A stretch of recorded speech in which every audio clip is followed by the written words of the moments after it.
Welcome, welcome, welcome to another exciting episode of Igniting Your Bliss. We're broadcasting on 3 channels today.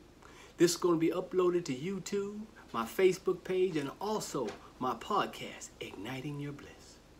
We're here excited to share with you another episode to help you reignite the passion in your life, to learn to open up to the world around you, and experience bliss. I'm going to start off today with our definition of bliss.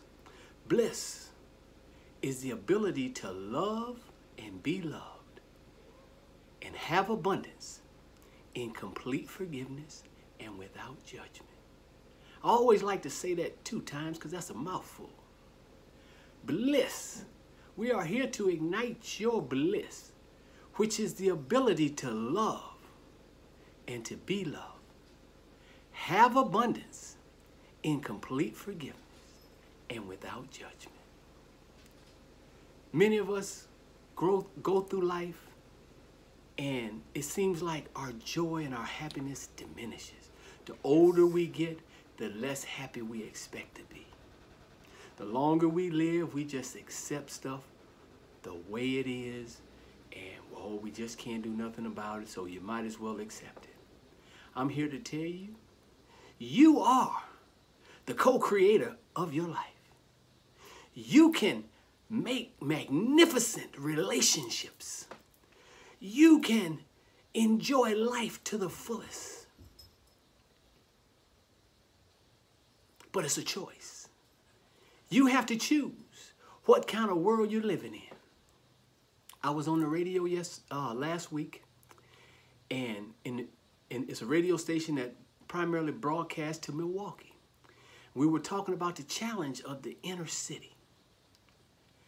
And we all hear it on the news, what the challenges are. But I've learned, regardless of where you at, you can shape your today and produce the tomorrow that you want. Because I'm here to ignite your bliss. When you change your narrative, the way you look at things, you change your life. How do you look at the world? I love what Eckhart Tolle says. The most important question you will ever answer in this life, is this place a kind, loving, generous, forgiving place? I'm talking about the world we live in. Or is this world angry, backbiting, conniving, backstabbing, full of treachery? What is your world like? But what I learned is what you choose. You can choose a world that's full of love and peace. You can choose a world that's full of angry, backbiting, manipulating people. Or you have the opportunity to choose your bliss. Because here at Millet Enterprises, that's what we do. We help you find your bliss. Some of us have given up on happiness. Some of us have given up on really having a good time in life. It's never too late. It's never too late. We have obstacles. There are things that are tragic that happen to all of us. But what we do, my wife and I, we help you turn your negative, limiting beliefs into positive, powerful actions. Your obstacles into opportunities. Your tragedies into triumphs. And show you how to create and maintain life-affirming, blissful relationships. One of the tools we use is intimacy. Learn to be intimate. It's not just in a sexual way. You can have intimacy in your relationship with your family, with your kids, with your parents, with your cousins, your aunts and your uncles, your grandparents even. You can have intimate relationships with your co-workers, with your friends, Because we look at intimacy as into me you see. Is that I am open and honest with who I am and how I feel. And I'm open for love. I'm open for peace. I'm open for these marvelous, miraculous relationships that we are creating around us. I know many of us have been hurt. Many of us have gone through many, many disappointing situations in life. And that has caused us to put our guards up. How many of you are going around with your guards up because you don't want to be hurt? You're going around with your guards up at work because you feel like maybe you've been betrayed. You're going around on a dating scene with your guards up because maybe you've been hurt in the past. Or maybe you're in a relationship and you feel like you've gotten the short end of the stick. And so when it comes to your partner, you got your guards up. You got your guards up. You're not letting them in because you fear that you will be hurt again. You fear that you will be mistreated and betrayed again. But the only way to really experience love is to open up and to give love. That's why part of our definition of bliss is complete forgiveness. When I say complete forgiveness, I'm talking about forgiveness for yourself, for whatever missteps you have made along the way, and forgiveness for anybody that may have mistreated you. I didn't say become a doormat and allow them to walk all over you, but I said forgive, release the hurt, learn to release the pain. So as you experience life from the openness, from a kindness, and you expect people to be kind. When my wife and I go different places, she's like, do you have your face turned off today? Because no matter where we go, someone always just comes up to me and just starts talking. I mean, about whatever, details, personal things in their life, because they feel an openness. So what I want you to learn to do is to be open and honest. Learn to expect love and give love. Learn to do whatever you need to do to be kind. So, learning to be intimate is to open up and be honest with yourself and with the people that you encounter. When you look for people to understand, seek to understand them before you ask them to understand you. That's out of Stephen Covey's 7 Principles of Successful People. 7 Habits, I'm sorry. So expand your mind. Learn to expect good things. Learn to communicate what it is you want. A lot of times people don't know what we want because we're so busy telling them what we don't want. I don't like this, I don't like that. But think about the conversation before you have it. Are you talking about moving forward in a positive manner? Are you talking about progressing in life? Or are you looking at what's bad and expecting things to get worse? Many of you know that I love The Secret, the law of attraction. It's absolutely amazing. It works all the time. It's like gravity. Whether you believe in it or not, it's working all the time. You have the ability and the opportunity to help co-create your life in a positive, peaceful, abundant, loving manner. The choice is yours. What will you choose? Will you choose intimacy? Or will you choose to be closed off? Will you choose to look at people through a lens of not trusting?